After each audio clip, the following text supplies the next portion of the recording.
মুখং কৰোতি বাচালম পঙ্গুং লঙ্ঘয়তি গিৰিম যৎকৃপা তমহং বন্দে পৰমানন্দ মাধব। আজি মোৰ কাৰণে এটি বৰ বিশেষ দিন। আজি আনুষ্ঠানিকভাৱে আমাক বিদায় জনোৱা হৈছে আমাৰ বিভাগাধ্যক্ষ অধ্যাপক কামেশ্বৰ শুক্লাৰ, মোৰ ভাতৃপ্ৰতিম কামেশ্বৰ শুক্লাৰ নেতৃত্বত, লগতে যিসকল সহকৰ্মী তেওঁৰ লগত আছে আৰু ছাত্ৰ ছাত্ৰীসকলে মোক আজি যি সন্মান দিছে তাৰ কাৰণে মই সঁচাকৈ অভিভূত, আপ্লুত আৰু মই আনন্দিত। মই সকলোকে এই চেগতে কৃতজ্ঞতা যাচিছোঁ। এই গুৱাহাটী বিশ্ববিদ্যালয়ৰ সংস্কৃত বিভাগৰ লগত মোৰ এটি আবেগৰ সম্পৰ্ক। মই খুব আবেগিক হৈ পৰিছোঁ আজি। এই বিভাগৰ লগত 1976 চন 1976ত মই ইয়াতে এডমিশ্যন লৈছিলোঁ। তাৰে পৰা মোৰ যাত্ৰা আৰম্ভ হৈছিল। এই ইয়াতে বহি বহি মই বহুত পুৰণি কথা মনত পৰিছে। আমি দুগৰাকী আছিলোঁ। আমি নেহুৰ পৰা ইয়াতে আহি এডমিশ্যন লোৱাৰ কথা। তেতিয়া মই গুৱাহাটী বিশ্ববিদ্যালয়ৰ সংস্কৃত বিভাগৰ ছাৰহঁত কেনেকুৱা, বিভাগটো ক'ত আছে একো নাজানো। মোৰ বান্ধৱীগৰাকী তাই শ্বিলঙৰ পৰা আহিলে, কোন তাৰিখে এডমিশ্যন হ'ব সেইবিলাক খবৰ খাতি লৈ মোক জনাব আৰু। কিন্তু তেতিয়া ফোন নাছিলে, চিঠিত মোক এখন চিঠি লিখিলে তাই। মানে ইমান তাই এক্সাইটেড জাননে নাই। কাৰণ আমাৰ এটা ধাৰণা আছিলে সেই সময়ত, দেখিছোঁ আমি চবেই, সংস্কৃত, বাংলা, অসমীয়াৰ শিক্ষক, পুৰুষ শিক্ষকসকলে চবেই মানে ধুতি পিন্ধে, ধুতি পিন্ধাই দেখিছিলোঁ আমি। আজিকালি তোমালোকৰ ছাৰহঁতক দেখিছা নহয়, দীপক শৰ্মা ছাৰক দেখিবা, ঠাণ্ডাৰ বতৰত কিমান চুট বুট লগাই আহে টাই চাই। তেনেকুৱা আমাৰ দিনত নাছিলে। আমাৰ এটা ধাৰণা আছিলে যে সংস্কৃতৰ শিক্ষক মানে বেছ কেইজন আমাৰ শিক্ষক তেনেকুৱাই আছিল। তাইও তেনেকুৱা এটা ধাৰণা লৈয়ে আহিছে। এনেতে দেখিলে আৰু তোমালোকে আজি যিটো বিভাগ দেখিছা সেইটো বিভাগ আমাৰ নাছিল। আমি তেতিয়া আৰ্টছ ব্লকত আছিলোঁ। আমাৰ তলত গ্ৰাউণ্ড ফ্ল'ৰত আমাৰ সংস্কৃত বিভাগ। এই বিভাগত আমি 2012 চনত আহিছোঁ। 12 চনলৈকে আমি তাতে আছিলোঁ, প্ৰথম 1957ৰ পৰা। আৰু ওপৰৰ মহলত আছিলে ইংলিছ ডিপাৰ্টমেণ্ট। তাই যেতিয়া আহি সোমালে, দুজন শিক্ষক ওলাই আহিছে, এজন ধুতি পিন্ধা, এজন চুট টুট টাই পিন্ধি আহি তেওঁ গাড়ীত উঠিছে। তাই মোক লিখিছে, তই জাননে নাই, মই সেই ধুতি পিন্ধা ছাৰজনকে ভাবিছিলোঁ আমাৰ সংস্কৃতৰ ছাৰ। বোলে নহয়, তাৰমানে আমাৰ তেতিয়া বিভাগীয় প্ৰধান আছিলে প্ৰয়াত অধ্যাপক doctor Mukunda Madhav Sharma sir. Sir খুব ধুনীয়াকৈ, ছাৰ দেখাতো খুব দেখনীয়া, আৰু ছাৰে চুট টাই পিন্ধি খুব ধুনীয়াকৈ নিজে গাড়ী চলাই যায়। আৰু ধুতি পিন্ধা ছাৰজন আছিলে ইংলিছ ডিপাৰ্টমেণ্টৰ। তেওঁৰ নাম আছিলে অমৰীশ দত্ত। ছাৰ খুব ডাঙৰ পণ্ডিত আছিল। আৰু আমাৰ বিভাগৰো ছাৰবিলাক বহুকেইজন ছাৰ, আমাৰ হাজৰিকা ছাৰ, আমাৰ সিনহা ছাৰহঁতে চবেই ধুতি পিন্ধিছিল। তো তাই সেইটো মোক লিখিছিল। মোৰ এতিয়াও সেই তাইৰ চিঠিখন আছে। সেই তেনেকৈ আৰম্ভ কৰিলোঁ আমাৰ যাত্ৰা এই বিভাগত।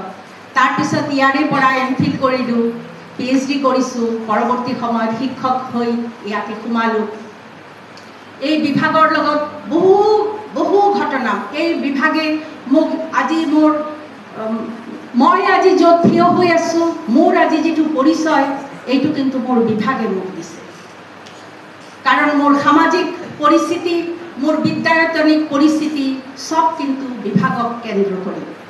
এই বিভাগৰ পৰা মই, ছাৰ যেনেকৈ ৱাৰ্ডেন আছিলে, ময়ো 12 বছৰ ৰিচাৰ্চ স্কলাৰ হোষ্টেলৰ ৱাৰ্ডেন আছিলোঁ। বিভিন্ন কমিটিবিলাকত আছিলোঁ। বিভিন্ন সময়ত ইয়াৰ পৰা কত ঠাইত আমন্ত্ৰণ পাইছোঁ। কেৱল মাত্ৰ বিভাগক কেন্দ্ৰ কৰি পৰৱৰ্তী সময়ত কাৰ্যবাহী পৰিষদৰ সদস্য হিচাপেও নিৰ্বাচিত হৈছিলোঁ, চব কিন্তু বিভাগক আশ্ৰয় কৰি। কিন্তু শেষৰ সময়ত যেতিয়া দেখিলোঁ, মই তেতিয়া বিভাগীয় প্ৰধান, তেতিয়া আমাৰ ছাত্ৰীবিলাকে, ছাত্ৰ ছাত্ৰীয়ে ক'ব লাগিব, সৰস্বতী পূজাৰ সময়তে কি কয় বোলে আমাৰ হোষ্টেলৰ পূজা আছে, হোষ্টেলটোহে প্ৰাধান্য দিয়ে, কিন্তু হোষ্টেলটো বিভাগৰ লগত যে সম্পৃক্ত এই কথাটো তেওঁলোকক বুজাবই নোৱাৰোঁ। এতিয়াও মই নাজানো এতিয়া কি পৰিৱেশ আছে। সদায় কয় কি আমাৰ হোষ্টেলৰ পূজা, কিন্তু হোষ্টেলত ছিট পায় কিন্তু বিভাগৰ ছাত্ৰ হিচাপেহে ছিট পায়। বিভাগক তোমালোকে সদায় প্ৰাধান্য দিবা, এই বিভাগটোৱে তোমালোকক জীয়াই ৰাখিব, তোমালোকৰ যি আত্মপৰিচয় এই বিভাগেই দিব। আৰু ছাৰে অলৰেডি আমাৰ দিনে কৈ গ'ল, কলাগুৰুৱে কৈ গৈছে এই বিশ্ববিদ্যালয়খনৰ কথা। এখন বিশ্ববিদ্যালয়ৰ কিভাৱে আমি ঐতিহ্যমণ্ডিত বিশ্ববিদ্যালয় বুলি ক'ম, কেৱলমাত্ৰ এটা বিশ্ববিদ্যালয়ৰ কিছুমান বিল্ডিং খুব ধুনীয়া, জাকত জিলিকা বিল্ডিং, খুব ধুনীয়া ধুনীয়া তাৰ চিনিক বিউটিবিলাক ধুনীয়া, সেইটো দি এখন বিশ্ববিদ্যালয়ৰ মানদণ্ড হ'ব নোৱাৰে। এখন বিশ্ববিদ্যালয় তোমালোকে নাম শুনিছা, প্ৰিন্সটন বিশ্ববিদ্যালয়, কলম্বিয়া বিশ্ববিদ্যালয়, অক্সফৰ্ড বিশ্ববিদ্যালয়, এইবিলাক বিশ্ববিদ্যালয় ইমান নামী বিশ্ববিদ্যালয় কিয়? এই বিশ্ববিদ্যালয়বিলাকৰ পৰা তাৰ মানদণ্ড বিচাৰ কৰা হয়। সেই বিশ্ববিদ্যালয়ৰ পৰা কিমান কেইজন নবেল লৰেট ওলাই আহিছে, কিমান কেইজনে বিভিন্ন ছায়েন্সত তেওঁলোকে তোমাৰ যে ফিল্ড মাৰ্শ্বেল মেথমেটিক্সত দিয়ে এইবিলাক পদক লৈ আহিছে। সেই হিচাপে তোমালোকে এতিয়াও ইণ্টাৰনেট খুচৰি চাবা, দেখিবা তেনেকুৱা। আমাৰ বিশ্ববিদ্যালয়খন, আমাৰ এই গুৱাহাটী বিশ্ববিদ্যালয়ত তোমালোকে দেখিবা ইয়াৰ পৰা জ্ঞানপীঠ এৱাৰ্ড পাইছে, কিমান হায়েষ্ট লিটাৰাৰী এৱাৰ্ড। আমাৰ বিভাগৰ পৰা এই যে সাহিত্য একাডেমি বঁটা পাইছে, ছাৰ সন্মুখতে বহি আছে, আৰু পাইছে আমাৰ মালিনী গোস্বামী বাইদেৱে পাইছে। যিটো আমাৰ সংস্কৃতৰ কাৰণে যিটো তোমাৰ হায়েষ্ট যিটো সন্মান, প্ৰেচিডেণ্ট চাৰ্টিফিকেট অফ অনাৰ আমাৰ কিমান কেইজন শিক্ষকে পাইছে। সেই হিচাপেহে এখন বিশ্ববিদ্যালয়ৰ মানদণ্ড হয়। কোনে কিমান কম সময়তে ৰিচাৰ্চ কৰি কোন বিশ্ববিদ্যালয়ে উলিয়াই দিব পাৰে আৰু কোনে ক'ত নোট দিয়ে সেইটো দি বিচাৰ্য নহয়।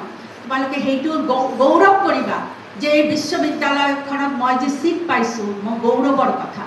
সেই বিশ্ববিদ্যালয়ৰ মানদণ্ডটো ৰখাটো কিন্তু তোমালোকৰ দায়িত্ব। এখন বিশ্ববিদ্যালয়ৰ উৎকৰ্ষতা নিৰ্ভৰ কৰে ছাত্ৰ ছাত্ৰী আৰু শিক্ষক শিক্ষয়িত্ৰীৰ তাৰ সাধনাৰ দ্বাৰা। তোমালোকে সাধনা কৰি এই বিভাগটোক আৰু উন্নত কৰা, তোমালোকে আৰু আগুৱাই লৈ যোৱা, তোমালোকৰ নেতৃত্ব দিয়াৰ কাৰণে তোমালোকৰ যিসকল শিক্ষক শিক্ষয়িত্ৰী আছে তেওঁলোকে তোমালোকক নেতৃত্ব দিব। তোমালোকে কষ্ট কৰা, কঠোৰ পৰিশ্ৰম, তোমালোকৰ আত্মপ্ৰত্যয়, প্ৰতিশ্ৰুতিৰে তোমালোকে আগুৱাই যোৱা। এইখিনি কথা কৈয়ে মই মোৰ বক্তব্য সামৰিলোঁ। লগতে তোমালোকে যে মোক হাত ভৰাই ইমান বস্তু দিলা, মই তোমালোককনো কি দিম, সেইকাৰণে মোৰ কেইখনমান কিতাপ মই বিভাগৰ লাইব্ৰেৰীৰ কাৰণে দিলোঁ। মই